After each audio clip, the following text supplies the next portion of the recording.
I think one of the biggest lies in golf right now is that more speed automatically means better golf. Speed training, launch monitor numbers, golfers swinging out of their shoes. What does that mean? Missed fairways, frustrated reactions. Because I'm seeing golfers gain 10, 15, even 20 yards, and somehow their scores are getting worse. And the crazy thing is, they think they're improving. Today, I'm going to show you the hidden problem almost nobody talks about when it comes to distance. And if you understand this one concept, you can actually gain speed without destroying consistency. Now, before somebody comments, distance matters. Yeah, obviously. Distance absolutely matters. Speed matters. Power matters.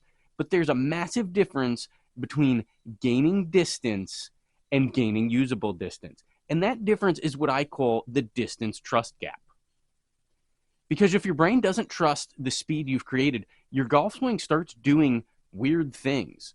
You decelerate, you have timing issues, you block the ball, snap hook, overactive hands. Most golfers don't have a speed problem. They have a trust problem. They have a trust problem with their swing. Now, the current golf culture problem.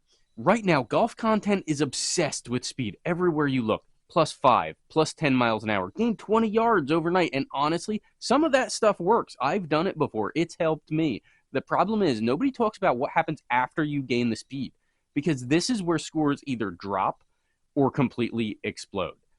You ever have one of those range sessions where you're absolutely nuking it? Like you're hitting drives that you haven't seen in years or ever. Then you go play and suddenly block right, snap left, can't control distance, wedges are being weird, timing is off.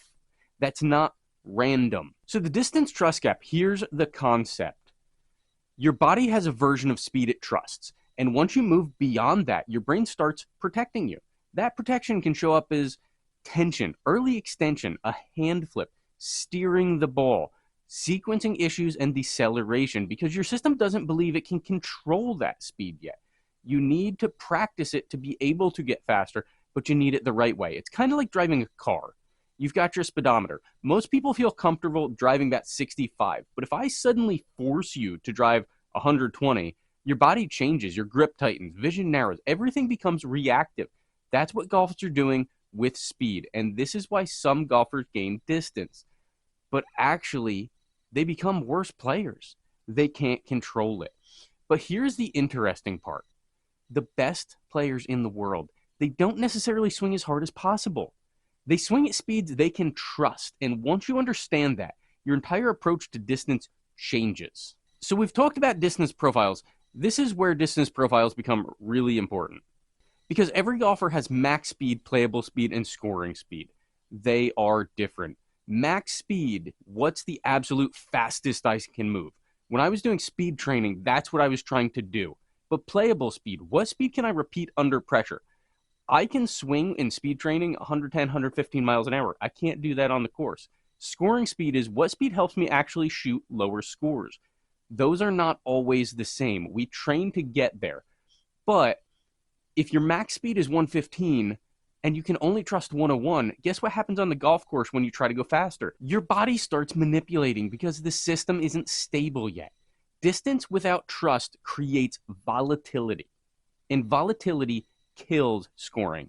Now, in a second, I'm going to show you how this affects your entire bag, because this is where most golfers completely miss the point. Most golfers think distance is a driver problem. It's not. It's a system problem. The full bag framework, because every speed gain changes driver spacing, iron windows, wedge gapping, carry numbers, dispersion patterns, decision making. Your golf bag is an ecosystem, and when one number changes, everything downstream changes too. This is why some golfers suddenly can't hit partial wedges anymore after gaining speed. Or their 7-iron goes too far sometimes, but not other times. They gain speed, but never recalibrated trust. The goal isn't maximum chaos. The goal is optimized distance. So what do good players actually do? The best players I've seen and the best ball strikers in the world understand something most amateurs completely miss. Control creates speed, not speed creates control. When your body trusts the motion, sequencing improves, ground force improves, strike improves, and face control improves. That's why some golfers look effortless. Look at some of the pros. It looks like they're not even trying, but they absolutely smash the ball. Efficient speed feels slower than chaotic speed. And honestly, this might be the biggest mistake golfers are making with launch monitors today. Golfers are chasing numbers instead of chasing functional performance, and launch monitors can become dangerous if you don't understand context, because faster isn't always better.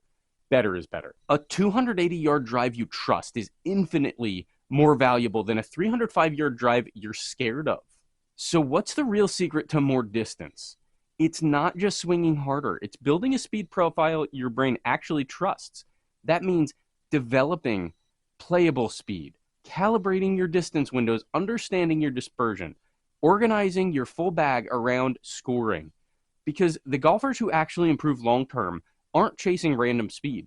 They're building trustworthy speed. If this concept connected with you, I'd love to know in the comments, what part of your game becomes unstable when you try to swing harder? Because I think a lot more golfers deal with this than they realize.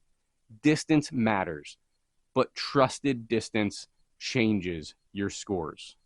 Check out this one next.